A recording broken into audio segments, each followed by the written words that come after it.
Critério Sustentável, o podcast para falarmos tudo sobre gestão pública e sustentabilidade. Olá, eu sou a Kathleen Feitosa Scartesini e esse é o podcast Videocast Critério Sustentável. Um espaço onde a gente discute rotinas e práticas de sustentabilidade de várias organizações, setor público, setor privado, terceiro setor, organizações da sociedade civil. Eu e a Adriana Toches, minha companheira e parceira, promovemos um trabalho voluntário para a gestão do conhecimento e discussão da sustentabilidade em suas várias dimensões. Então a gente fala aqui de dimensão ambiental, social, econômica, ética, previdenciária, tributária, enfim. Vem com a gente que você vai curtir muito esse espaço. Não esqueça de acessar as nossas redes sociais no LinkedIn, no Instagram, no YouTube, acionar o sininho, blim, blim, blim, e fique antenado com todas as novidades que a gente está sempre trazendo para vocês. E é claro que eu não poderia deixar de agradecer a Omnivideo e Kiko Scartesini Produções. Um beijo, meu amor, porque você é o grande patrocinador desse trabalho voluntário. Bom, essa entrevista de hoje, ela é muito especial, porque ela é uma temática que requer uma sensibilidade única. Hoje, o nosso assunto tem como foco a sustentabilidade social, com recorte específico para a pessoa em situação de rua. E eu não poderia aqui deixar de registrar os meus agradecimentos sinceros e carinhosos a Luciana Ortiz, juíza federal da Terceira Região, e a Adriana Toches, que me apresentaram essa pauta que eu estou completamente apaixonada. Para falar sobre esse assunto, nós convidamos eles, os representantes do movimento nacional da pessoa em situação de rua, pessoas que eu tive a grata oportunidade de conhecer recentemente, que eu posso afirmar categoricamente: vocês mudaram a minha realidade. Adriana, quem são os nossos entrevistados de hoje?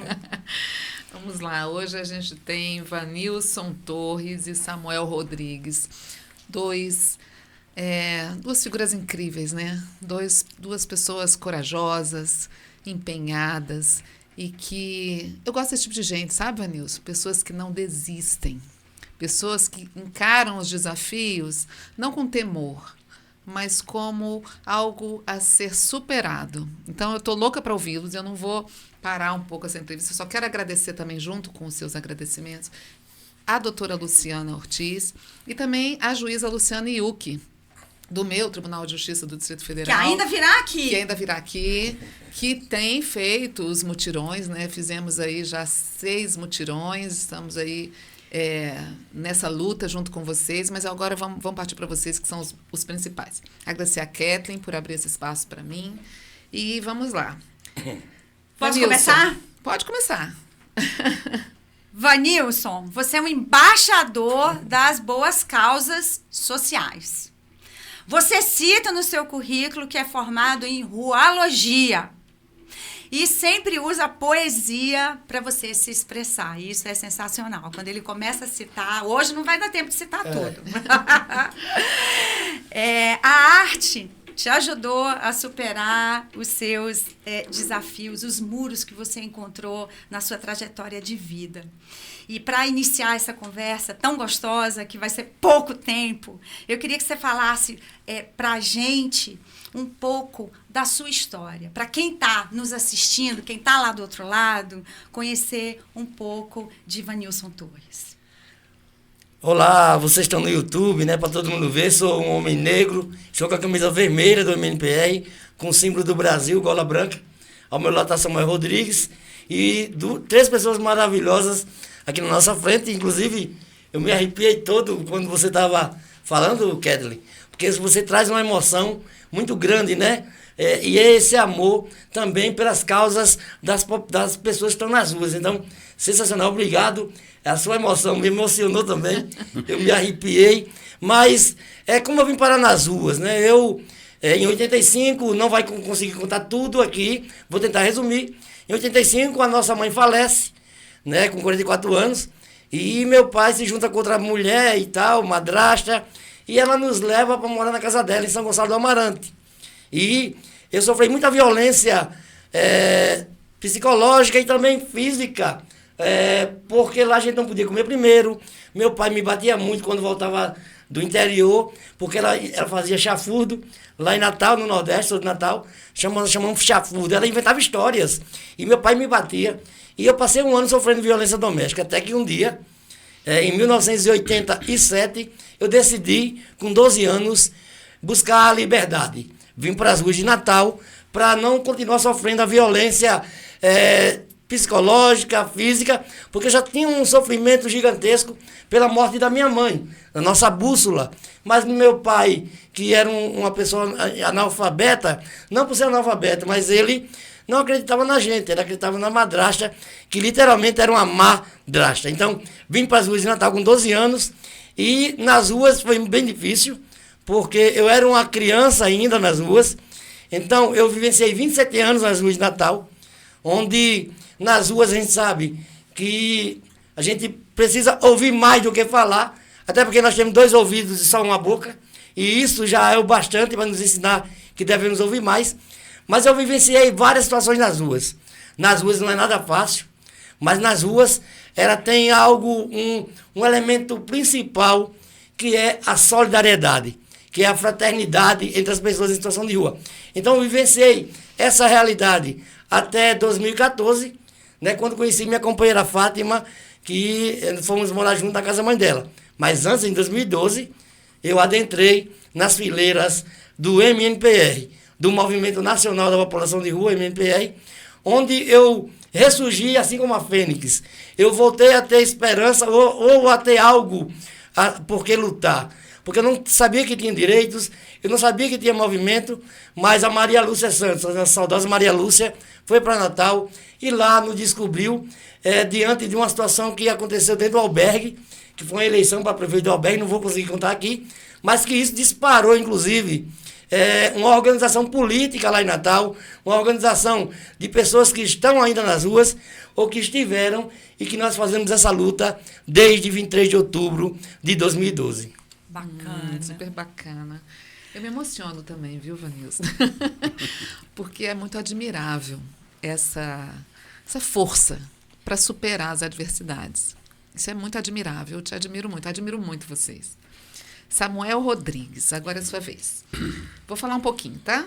Você foi morador de rua, é membro da coordenação do Movimento Nacional de População de Rua, representando Minas Gerais. Ambos são membros do Comitê Nacional do Pop Rua do Conselho Nacional de Justiça, instituído para a implementação, gestão e aperfeiçoamento da Política Nacional de Atenção às Pessoas em Situação de Ruas. Vamos lá. Samuel, e você? Eu quero conhecer mais da sua trajetória. Nós queremos, né? Sua Além vez. de ser torcedor do Galo. Não, essa parte eu pulei, propositadamente. Bom, olá todo mundo. Meu nome é esse hoje, Samuel Rodrigues. Acho que uma coisa que a gente perde nessa trajetória de rua é o nome, né? Você vira número. Você está no albergue, você tem um número de carteirinha. Você está no centro pop, você tem um número de carteirinha. Raramente alguém diz Samuel. Né? Raramente alguém diz José da Silva, né? O pessoal... A ausência de moradia leva a essa questão também de perder o nome. Mas eu sou um paranaense, na verdade. Eu moro em Minas Gerais, mas eu sou um paranaense. Eu sou um fruto do êxodo rural, né? Da expulsão do homem do campo. Eu sou filho de agricultor que foi expulso do campo na época que nós fomos morar na cidade. E muito cedo eu tive contato com as drogas, muito cedo eu tive contato com o mundo, né? Eu saí de uma cidade de 800 habitantes, 900 habitantes, para ir morar em São Paulo, para vocês terem ideia. Então, era o mundo, né? Eu tinha o mundo aos meus pés. O Morumbi estava ali, o Pacaembu estava ali, tudo estava ali, o metrô estava ali. Eu não sabia, eu nem sabia que tudo aquilo existia. Então, eu desgarrei da minha família muito cedo, né? E muito cedo eu conheci as ruas também, né? Acho que O Vanilson contou um pouquinho da trajetória de rua dele, assim, só muda o personagem, né? A gente vai encontrar em toda pessoa em situação de rua que você entrevistar, e eu espero que vocês entrevistem bastante, mas você vai encontrar essa ausência de comida, essa ausência de moradia, essa ausência de afeto, né? Esse adoecimento mental das pessoas em situação de rua, esse estado cada vez mais longe. Quanto mais tempo você passa na rua, mais longe o estado fica de você, mais difícil fica a cidadania te alcançar, você vai distanciando da cidadania. Hoje eu sou membro do Movimento Nacional, sou técnico de mobilização social, né? Desenvolvo as atividades no estado de Minas Gerais, refiz laços familiares, né? Hoje eu tenho uma nova família, uma esposa, uma enteada, 2 netas lindas, né? Não sou torcedor do Galo, né? Embora eu use a camisa do Galo, mas enfim, é porque não sobra muito tempo para futebol, sabe? Ainda mais quando quando você milita em movimento social, você começa a olhar até futebol como mercado. Você diz, adianta o quê? Eu torcer pro Galo, né? E depois o Hulk está tomando cerveja com o Rafael Cabral lá na coisa, e eu estou aqui debatendo com o vizinho, né? Então, tem essa leitura um pouco dessa coisa de futebol. Mas sou esse cara aí, essa pessoa que junto com o Zé, junto com outras pessoas no Brasil, a gente, se não faz, pelo menos tenta, né, promover a defesa e a garantia dos direitos dessa população. Bacana, Samuel. Obrigada, Samuel. Obrigada por você estar aqui. Fiquei um pouco assim, né? Eu sei que futebol, mas eu também sou torcedora do Galo. Eu tenho que dizer para você que cá entre nós, né? Fazer o quê? Mas muito bacana essa leitura que você está fazendo de mundo. Realmente, hoje a gente vê muitas coisas se tornando mercado. Pessoal, eu queria começar o nosso papo falando sobre a iniciativa do Judiciário, capitaneada pela doutora Luciana Ortiz, nossa querida e admirada, e agora, né, estamos aí sob coordenação do conselheiro Pablo Coutinho, que eu também deixo aqui registrado os meus agradecimentos, e o ministro Reinaldo Fonseca do STJ. Né? Bom, o CNJ adotou, na verdade, o Judiciário Nacional adotou uma série de ações de inclusão social das pessoas em situação de rua por meio da resolução 425 de 2021. E a resolução é longa, né, mas vale a pena a leitura, ela é transformadora para tudo aquilo que ela se propõe. Mas eu gostaria de saber de você, Vanilson, como é que o movimento nacional Pop Rua está vendo essas iniciativas? Qual é o olhar? Primeiro, mandar um beijo para a doutora Luciana e, em nome dela, saudar todo o Comitê Nacional Pop Rua Ajude, né, do qual nós fazemos parte, e termos o Comitê Pop Rua Ajude ou a Resolução 425 é um sonho realizado.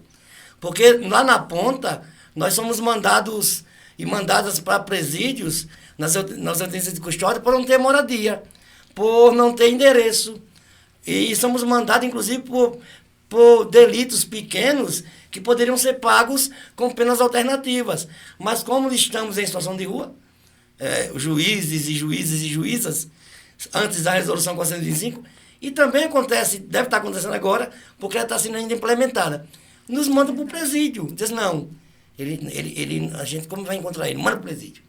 E isso nós sabemos que é inconstitucional. Então, uma grande batalha nossa, enquanto movimento social, éramos ter esse olhar, essa atenção no judiciário, para com a Pop Rua. Porque assim, Adriana, a sociedade periférica, a sociedade que não é elitizada, a sociedade que sofre na pele por sua cor, por sua condição social, a maioria vê no judiciário algo perigoso e aprisionador. A Pop Rua não é diferente. Então, mas mesmo com todas essas dificuldades e que a gente percebe que tem que haver mudanças comportamentais, mentais e de ação do judiciário, nós ficamos muito felizes por termos a resolução 425, inclusive com a nossa participação na criação. Então, a resolução ela traz várias situações de dentro do Poder Judiciário, desde a capacitação do setor judiciário, do porteiro ou da pessoa que está ali no primeiro atendimento, de quem limpa os ambientes até o mais alto grau, que é o juiz, a juíza, traz a formação para essas pessoas. Traz as questões gerais, que é o estar nas ruas. E aí, nós sabemos que não vai ser de hoje para amanhã que conseguiremos mudar as concepções, mas com certeza, tendo esse instrumento, Samuel, né, Kiko, a Adriana e Kathleen, tendo esse instrumento de luta, porque é um instrumento de luta, a 425, que cria a política nacional de atenção ao populismo judiciário e suas interseccionalidades, nós teremos elementos palpáveis, né, verdadeiros, para fazer essas mudanças estruturais que pode ser em médio, pequeno e longo prazo. Claro que vai depender muito também do nosso poder de articulação, das discussões existentes e desses materiais que podem proporcionar esse entendimento, né, pelo Poder Judiciário, por quem está lá dando a sentença, como o Samuel falou, pelo homem da capa preta, ou a mulher também que tem a capa preta, ou até a LGBT que tem a capa preta, né? Entender o porquê que as pessoas vão para as ruas. E quem sabe assim, a pessoa em situação de rua e também outras classes vulneráveis, né, não se sintam aprisionados pelo Poder Judiciário, mas abraçados e protegidos e resguardados pelo Poder Judiciário. E aí sim a gente vai estar alcançando a nossa missão, construindo um modelo multiportas, e aqui eu trago a frase trazida pelo ministro Reinaldo, que é nosso coordenador, nosso patrono, eu diria, que tem um olhar muito sensível, né, ao falar sobre essa ação super articulada entre os poderes. Mas nada disso seria possível se a gente não tivesse dados. Né, Adriana? É verdade. Vamos lá? Verdade. Vamos lá. Só para complementar. Sim. E aí a gente tivemos agora 1 e 2 de fevereiro o nosso planejamento, que foi sensacional, né? Desculpa até ter interrompido, Tá Adriana. certo. Mas foi sensacional, onde em 2 dias nós construímos possibilidades reais de mudanças, né? E que vai beneficiar diretamente a população em situação de rua, mas não tão só. Vai beneficiar também o juiz e a juíza, Sim, que terá mais humanidade entre ele e nele e nela. Porque o nosso intuito também é esse, fazer com que as humanidades floresçam do Poder Judiciário. Perfeito, perfeito, Vanessa, porque eu penso assim, tem uma frase, né, que a Agenda 2030 traz, que é não deixar ninguém para trás, né, na questão dos direitos humanos. E vocês falaram, eu vi o vídeo, né, eu vi pelo YouTube, quando vocês falaram assim, nada sobre nós sem nós. Essa frase, ela legitima, porque o que adianta, né, ficarem discutindo no nível de Estado sem ouvir a realidade das ruas. Aí eu vou para o Samuel. Pela sua vivência, que é uma curiosidade que todos nós temos, né? Inclusive, quando a gente estava preparando os mutirões, a gente tentou levantar informações sobre as pessoas em situação de rua, e são raros os dados, né? Os dados, a gente fez várias entrevistas, buscou vários, e não tem, nem o IBGE tem direito a esses números, né? Mas eu gostaria de ouvir de vocês, que estão lá todos os dias acompanhando essas pessoas. Quem está nas ruas? Qual é o perfil? O que leva uma pessoa a optar, né? Assim, porque, levando em conta todas as dificuldades que ela leva, você tomou a decisão aos 12 anos, eu vou para a rua. O que motiva, sob o olhar de vocês, uma pessoa a ir para as ruas? Então, Adriana, pergunta difícil. Difícil, mas com múltiplas respostas, né? Para algumas pessoas é uma coisa, para outras pessoas é outra. As pessoas LGBT em situação de rua, em geral, elas vão para as ruas, muitas vezes porque são de famílias conservadoras. Sim. Os pais não aceitam essa situação, não entendem, não compreendem, né? Esse conhecimento não chegou lá ainda, para muitos é uma aberração, para outros é coisa do Satanás, e essas pessoas vão para a rua. Mas as pessoas vão para a rua também porque buscam tratamento de saúde, às vezes. Não tem tratamento no interior do estado, ela procura o tratamento na capital e ali, muitas vezes, ela é abandonada pela própria família ou ela mesma acaba ficando por ali. As pessoas vão para a rua por conta de conflitos. O crime organizado há muito tempo, no Brasil, há muitos anos. Se você pegar os relatórios de morte pelo crime organizado, ele vem diminuindo. A tendência de homicídios é cair. O crime fez a opção de não matar e de expulsar. Então, o crime organizado, os bolsões de pobreza, o crime organizado, as milícias colocam muita gente para fora de casa, inclusive se apropriam dos imóveis dessas pessoas. Mas nós definimos população de rua quando a gente faz as discussões, as proposições políticas, como um grupo populacional heterogêneo que tem em comum a pobreza extrema, os vínculos familiares rompidos ou fragilizados, a inexistência de moradia convencional regular e que utiliza os espaços ofertados pelo Estado, os centros pop, os abrigos como forma de proteção, como forma de higienização. Então tem esse perfil, tem esse como é que fala, esse conceito definido de população em situação de rua. Hoje a gente tem que mudar, tem que melhorar esse conceito, porque ele abrange crianças também em situação de rua, coisa que a gente não tratou, essa matéria não tratou quando da criação desse conceito. Construção dele em 2008 e talvez a publicação dele em 2009, quando foi lançado o decreto 7.053. E a pandemia agravou isso. E a pandemia né? agravou.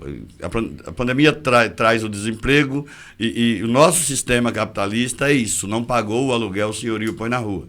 Né? Não pagou o aluguel, perde o serviço, não tem como pagar o aluguel. Mas nós temos esse perfil construído, né, que eu citei aqui para vocês, mas é muito mais do que isso. Você vai encontrar, vocês atenderam, vocês fizeram mutirões. A diversidade de pessoas e de perfis que vocês encontraram na situação de rua, né? Seres humanos, né? Seres Acima humanos. de tudo. Com todas as suas diversidades. E é uma parcela da sociedade, né? As pessoas vão se desgarrando dessa engrenagem de sociedade, né? E vão se juntando nesses bolsões periféricos no centro da cidade, né? Vocês veem que a população de rua está muito nas regiões centrais da cidade. É onde o acesso à água ainda é mais fácil, é onde o acesso à comida ainda é mais fácil, é onde o acesso a dinheiro ainda é mais fácil, né? Entre ficar lá no bairro, na porta do mercadinho pedindo ajuda, é melhor ficar na porta do tribunal, esperando, por exemplo, o pessoal que trabalha no tribunal descer. Então, toda essa estratégia dessa população. Exato. Adriana, eu vou aproveitar esse gancho que o Samuel nos deixou para a gente falar sobre os dados do IBGE daqui a pouco. Sim. E eu vou antecipar uma reflexão que eu queria trazer sobre a Política Nacional do Trabalho Digno e Cidadania para a População de Rua, que foi lançada agora em janeiro, né, 2023, quase que não acaba, né, foi assim uma sequência de trabalho, né, ininterrupta, e ela foi lançada agora pelo governo federal. Foi um passo importante do Estado, né, que precisa se envolver mais com iniciativas privadas, com empresas, para efetivamente gerar vaga no mercado de trabalho para as pessoas em situação de rua, né? A gente acha que é uma oportunidade que a gente pode dar. No judiciário, a gente lançou uma resolução que eu gosto muito dela, sou suspeita, a resolução 497, que ela prevê um percentual de 5% nos contratos acima de 25 colaboradores, para pessoas em situação de vulnerabilidade socioeconômica, especificamente para mulheres. Foi uma política desenhada, né, para mulheres, e há uma previsão para a contratação da pessoa em situação de rua. Mas a gente ainda não viu efetividade com relação a isso. E aí, independente de ser judiciário, independente de ser mercado privado, eu acho que ainda existe preconceito, eu tenho certeza que existe preconceito nesse setor. A pergunta que eu ia fazer é: quais são os entraves? Qualquer um. Eu acho que nós dois poderíamos complementar um outro. Sim, então, combinado. a lei 14.821, que é da Érica Cocai, o governo Lula, ele sancionou, porém a política ainda não está posta, em execução. Porque ela é uma política nacional de trabalho digno e cidadania, que traz em seus artigos várias questões, como o Bolsa Pop Rua, o CAT, né, que é o Centro de Acompanhamento do Trabalhador em Situação de Rua, CAT Rua, mas traz também a questão da empregabilidade e traz algo de recursos, ou seja, ela está trazendo a questão de recursos, porque tem que ter dinheiro para implementar, só que não traz de onde sairá esse recurso. Então, o que nós também queremos discutir é que a gente sabe que só a lei não basta. Exato. Se ela não sai do papel e entra na vida das pessoas.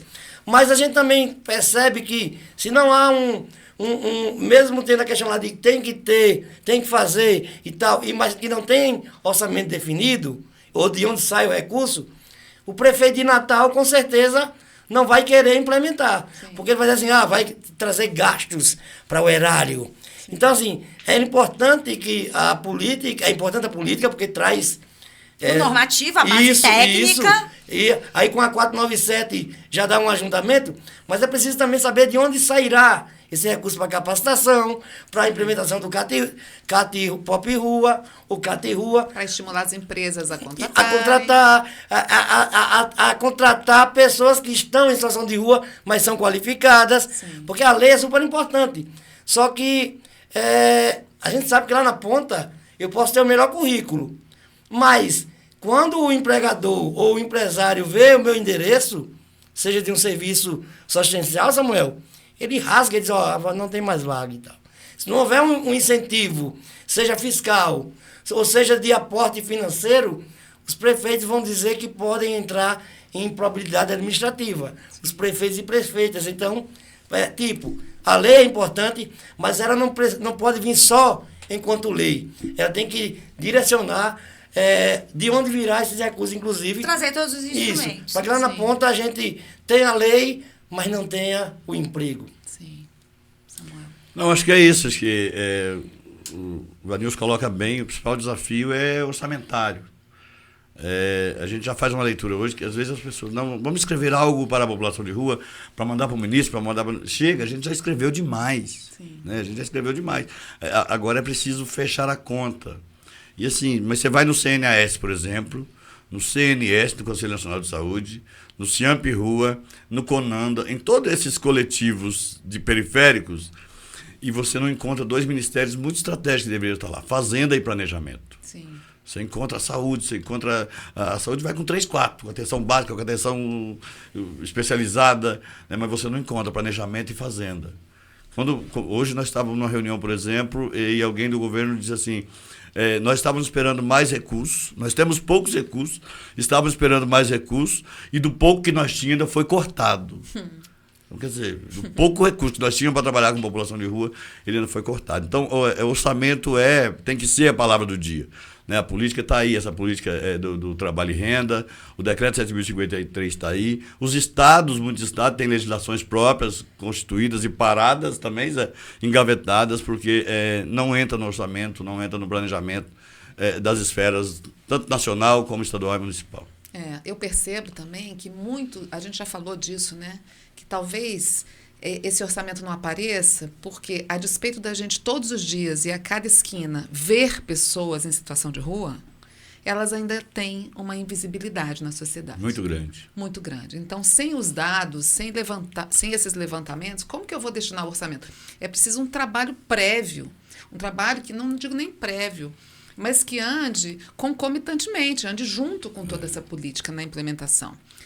A gente se deparou com uma dificuldade que foi conseguir os dados, né? A gente já nos mutirões, na preparação dos mutirões, a gente percebia isso, lá no TJDFT a gente percebeu isso, ao fazer esses 6 mutirões, mas nessa semana que a gente ia entrevistados, a gente se debruçou sobre os estudos e a gente percebeu que o IBGE, a gente leu uma matéria que o IBGE, em dezembro de 2023, começou um projeto piloto em Niterói, para abordagem de pessoas em situação de rua de forma a compor um censo. Isso significa, gente, que é chocante, que há invisibilidade sobre uma parcela da população, que vocês acabaram de perceber pelas respostas, que está invisível para o Estado, apesar de estar muito visível na porta da casa de todo mundo, na porta da loja das grandes cidades. E aí a gente viu também um estudo do Observatório Brasileiro de Políticas Públicas com a População de Rua, da Universidade Federal de Minas Gerais, capitaneado pelo admirável professor André Luiz Freitas Dias, que também é um grande parceiro do movimento Pop Rua, e que ele trouxe dados, ele também, nos estudos dele, percebe-se uma dificuldade de obter dados do Estado sobre a população de rua. O que ele usa são os dados do CAD único, Perfeito. Da inscrição do cadastro único que as pessoas em situação de vulnerabilidade têm que ter, né, isso a gente percebeu durante a pandemia, para se beneficiar com os benefícios sociais do Estado, para receberem isso. Para ter acesso. E esse CAD, os dados vêm do Ministério do Desenvolvimento e Assistência Social, Família e Combate à Fome. Enfim, a invisibilidade, né? Como lidar com essa invisibilidade em paralelo a essas políticas, tanto a política do governo federal quanto a resolução do Conselho Nacional de Justiça, como priorizar? O que tem que ser priorizado na visão de vocês para que esse carro continue andando? Porque vocês vão ter que trocar o pneu desse carro com ele andando, não dá para parar, esperar uma informação para andar com a outra, tem que andar junto. Mas o que vocês consideram que seja prioridade para essa política realmente ser implementada? Então, falta muito. E falta pouco. Eu acho que vontade política é uma das coisas. Né? Vontade política de gestores é uma das coisas. Se o prefeito perguntasse, se o prefeito pedisse uma conta, por exemplo, quanto custa o Samuel na rua? A curto, médio e longo prazo.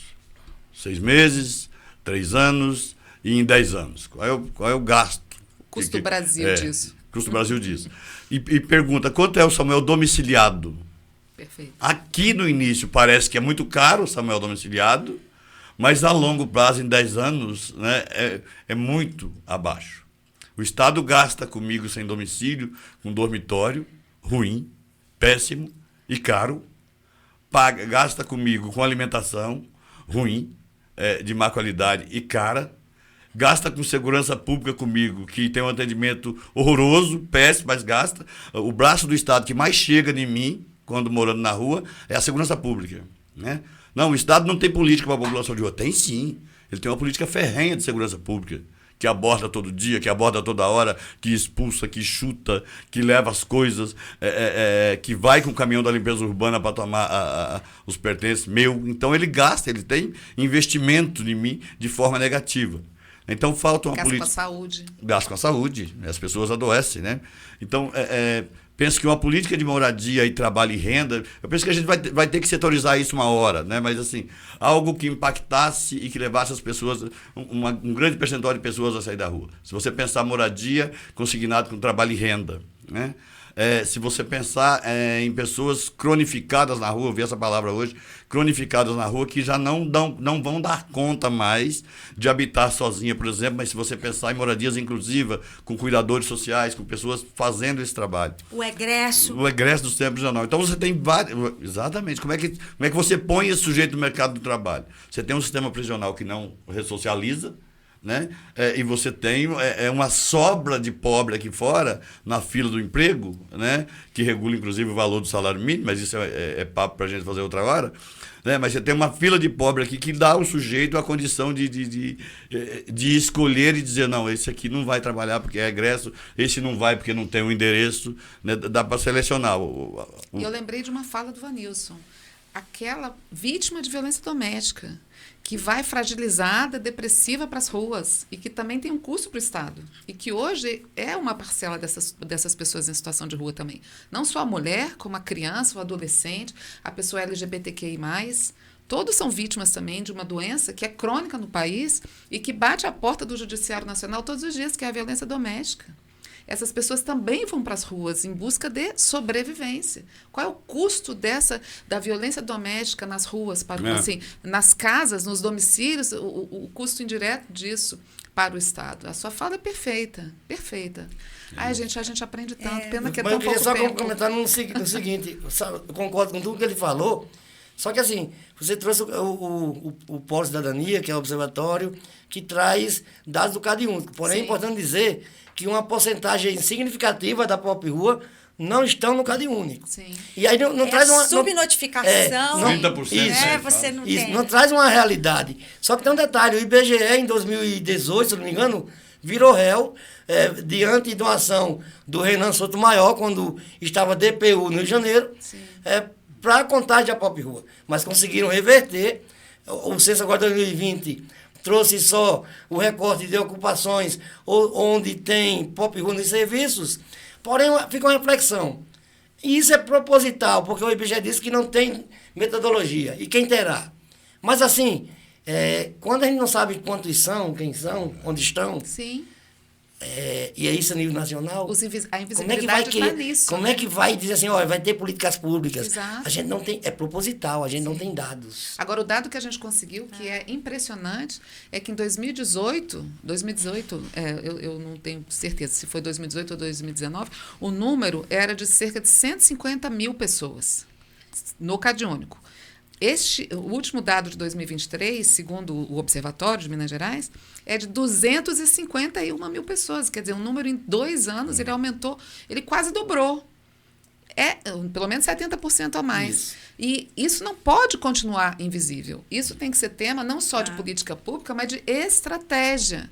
Planificar tudo isso, e aí esse trabalho que vocês estão fazendo no Conselho Nacional de Justiça, pesquisem, procurem, acompanhem, porque talvez o judiciário, por ser menor do que o executivo, ele possa ser uma bússola. Habemos, né, esperança. E um grande articulador. Habemos esperança, porque talvez começando como um piloto no judiciário, isso possa depois ser dimensionado para um projeto maior de Brasil, né? Não só de Brasil, porque o judiciário é nacional, mas das políticas estaduais, Nossa municipais, transformação mesmo, né? para uma efetiva transformação. A gente está aqui numa super torcida e apostando muito na capacidade de vocês. Eu estou muito impressionada com a capacidade.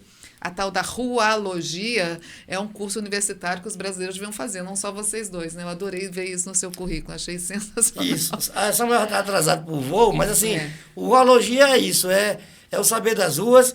Não necessariamente eu tenho que ser formado na academia para trazer nossas realidades. Então, é isso. O rualogia tem toda essa dimensão, tem todo esse aparato que as universidades, inclusive, deveriam também conhecer e incentivar, não se apropriar, mas incentivar e usar essas metodologias freirianas do rualogia. Perfeito. Pessoal, a gente infelizmente vai ter que chegar ao fim do nosso podcast. Eu tenho uma gratidão enorme de ter recebido vocês aqui juntamente com a Adriana.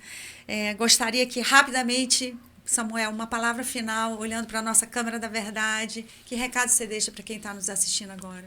Uai, que recado a gente deixa? Uai, é bem mineiro, né?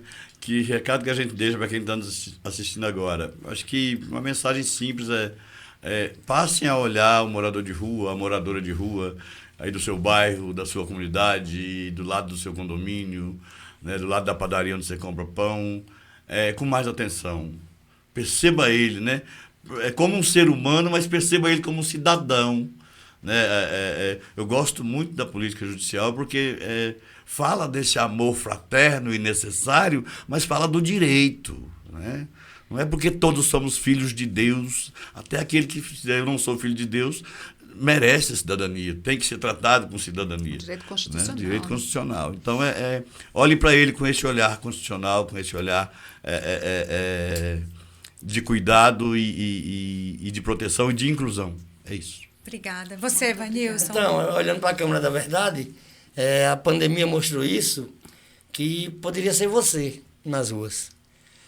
O desemprego trouxe famílias inteiras, né, Samuel? Indivíduos para as ruas. E diante das crises, né, que nós vivenciamos, das desigualdades, poderia ser você. E se fosse você que está aí do outro lado desse podcast, né? Como é que você gostaria de ser tratado? Seria com preconceito, com racismo? Ou com políticas públicas inclusivas e estruturantes? Quem está nas ruas são pessoas com histórias de vida, né? Com sentimentos. Mas muitas vezes nos olham, muitas vezes não, sempre nos olham com o olhar do preconceito, nos fuzilando com os olhares. E aí, para finalizar, dizer que, além de dizer que a nossa luta é todo dia e que a rua não é moradia, dizer que nós precisamos trocar as armas, os fuzis por livros, que tenhamos mais livros do que fuzis. E quando um país, Samuel, que constrói mais presídios do que escola, isso diz muito. Esse país, infelizmente, nunca terá futuro se não mudar essas metodologias. Porque a gente sabe também que é da classe dominante desse país construir presídios. São as senzalas de hoje, os presídios são os navios negreiros. Então é isso. Nós vivemos num país de classes dominantes e que nos dão migalhas e que nós não aceitamos migalhas. Porque o que nós queremos é direitos. São direitos. Os direitos estão na Constituição e têm que ser cumpridos. Mas é muito difícil chegar até a rua. Porque ainda nos veem enquanto pessoas perigosas, que não sabem nada, que não sabem falar. Mas nós sabemos muito bem o que nós queremos. Nós queremos justiça social. Vanilson, Gratidão. Gratidão Só o que a imensa. gente tem para falar para vocês. Gratidão por tanta sabedoria. Isso não se ensina em nenhuma universidade. A gente Gratidão. vai precisar de uma segunda edição desse podcast, desse videocast. Gratidão a vocês. Você que está em casa, não deixe de nos assistir. Continue seguindo a gente. Um beijo e tchau, tchau. Critério sustentável. Oferecimento. GPS.